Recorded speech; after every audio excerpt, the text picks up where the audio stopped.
Oh man, was 2015 a year? Like, if there was a year in the last year that was my favorite, it would have been 2015. It was filled with its fair share of ups, downs, and some really idiotic trends, but you know what it had quite a few of? Great video games. So many that narrowing down the 10 I enjoyed the most was nothing short of a challenge. I may have played a lot of games, but that doesn't necessarily mean I've played them all or finished them all. Therefore, if a game you really enjoyed is absent from my list, don't be sad, young one, for this is just a list full of opinions, and we all know how wonderful my opinions are. Nevertheless, without any more fooling around, these are my favorite games of 2015. Number 10. Splatoon. Just stop. I know what you're gonna comment. I see you. I can see you typing in that comment box about me hating Splatoon or that I said it wasn't worth it, so I automatically hate it. Here's the thing. I actually really love Splatoon. Honestly, this was probably one of the greatest multiplayer experiences of the year. It combines an overdone genre with a unique concept that works tremendously well. In case you didn't know, Splatoon is all about shooting other players with ink. Most of the time, the gameplay revolves around you and a group of other inklings trying to cover as much of the turf with your color ink as possible. Other times you'll be tasked with capturing a tower and bringing it to your zone, covering a splat zone in your ink for as long as possible, or carrying a flag-like object across the map to your spawn point. Despite how simplistic those game modes are, playing any match of Splatoon with friends or strangers is addicting. When you play Splatoon, you're very much in that one more match mentality. This third-person shooter will hook you in almost immediately with its weapons that are so satisfying to shoot and its ink that is so engrossing to swim in, if you know what I'm saying. Number 9.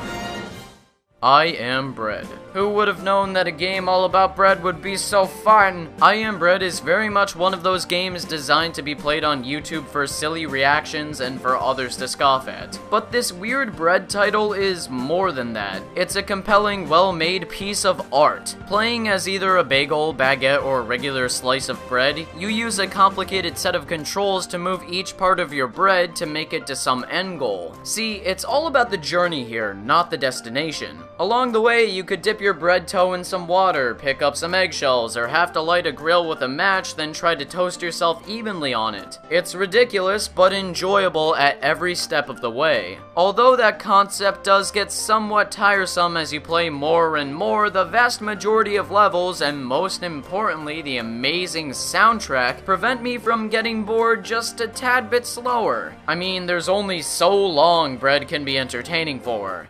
Number 8.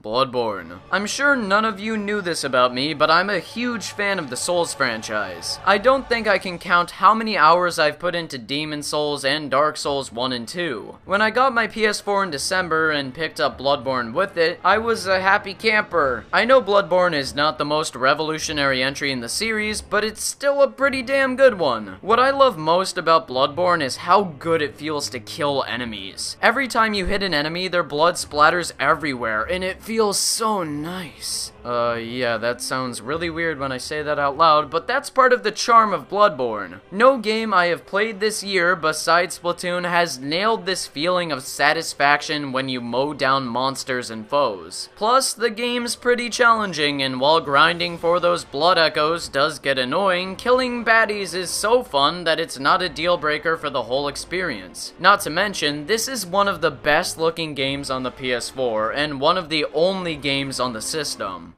Number 7. Yoshi's Woolly World. I think this game right here takes the cake for the cutest game of the year, next to Honey Pop, of course. Woolly World doesn't just look, feel, and sound charming and adorable, it also has the gameplay to match its glorious presentation. This is exactly what a sequel should be like. It takes all the elements from the original, improves on them, adds more to the formula, and creates an entertaining, calming, yet sometimes challenging platforming experience. I really can't say much more about it than that. I mean, at least it doesn't have kazoos. Number 6.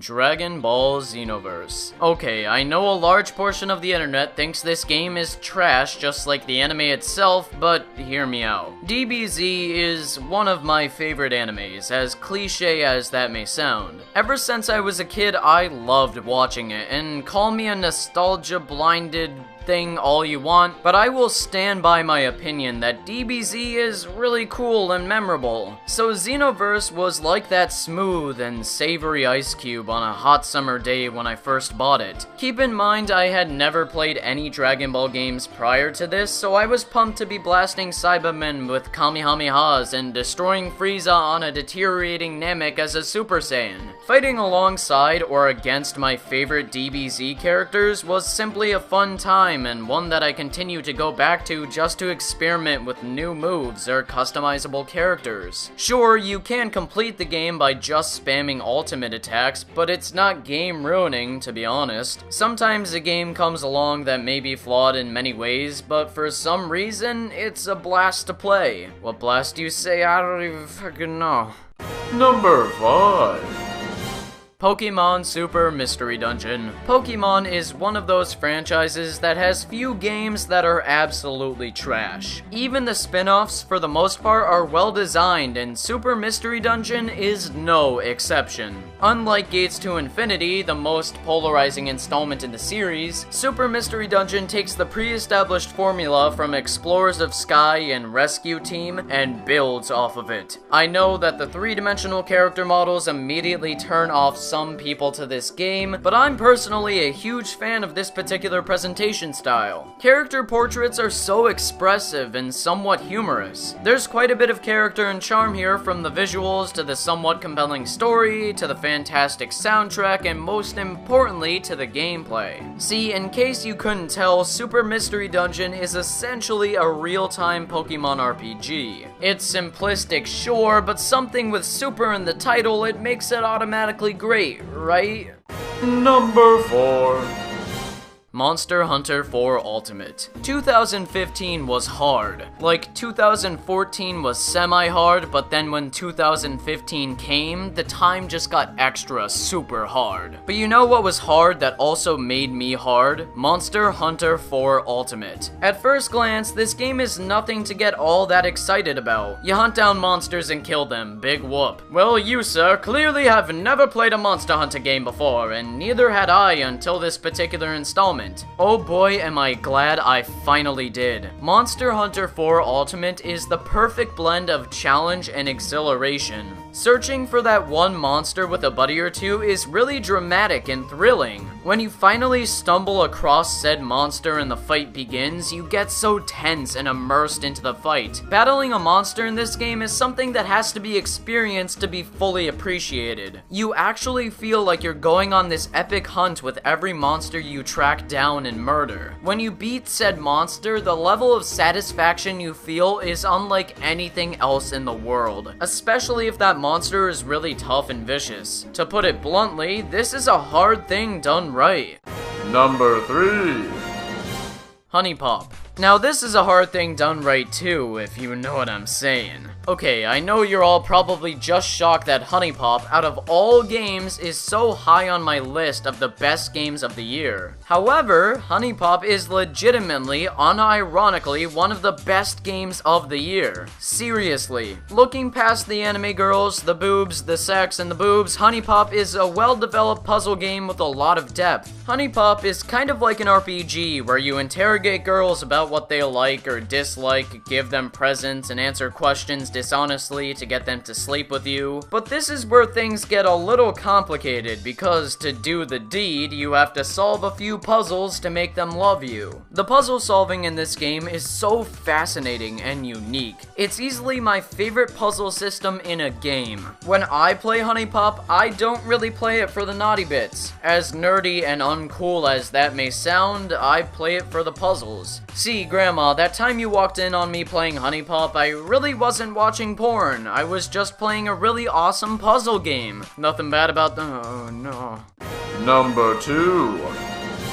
Undertale. I'm sure this is basically everyone's game of the year pick, and I know I can see why. And I also know that by putting this game on this list, it will automatically make a lot of you hate me, and for that I'm sorry. But after all, I did release a video telling anyone who was watching to immediately purchase the game because of how brilliant it is. Undertale is a traditional RPG, but just saying that would discredit the genius behind all of it. For example, instead of using a turn-based combat system where you and an enemy take turns killing each other, Undertale uses a bullet hell system where players can take no damage at all and dodge attacks. This keeps the combat from ever getting stale and any encounter from becoming too bland. Then there's the compelling story that I would love to spoil and just gush about, but spoiling the game for you would be like having the floor cave in on you right now. Anyways, what I'm trying to say is Undertale is seriously one of the best RPGs to date, and I love every aspect of it. And this is one of the only things that has actually made me cry this year.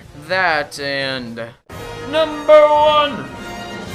Ori and the Blind Forest. Ori and the Blind Forest is the pinnacle of platforming, game design, and everything in between. Words cannot describe how much I adore this game. At first glance, Ori and the Blind Forest is just another Metroidvania with a striking aesthetic, but it's much more than that. First of all, the presentation is one of the most delightful things to look at. With its watercolor backgrounds and platforms, along with this splash of realism, I don't think anything this year comes close to matching how great Ori and the Blind Forest's art direction is. The world here is filled to the brim with expression, charm, and detail. All of the soundtrack is a musical treat that invokes a wide array of emotions from sadness to tension to even joy. Never has a game been able to make me cry like a wee baby in its opening, and somehow Ori and the Blind Forest did. Since I first finished it in March, I've played it like 7 more times, each being more enjoyable than the last. Not only is Ori and the Blind Forest my favorite game of the year, but it's also my favorite game of all time.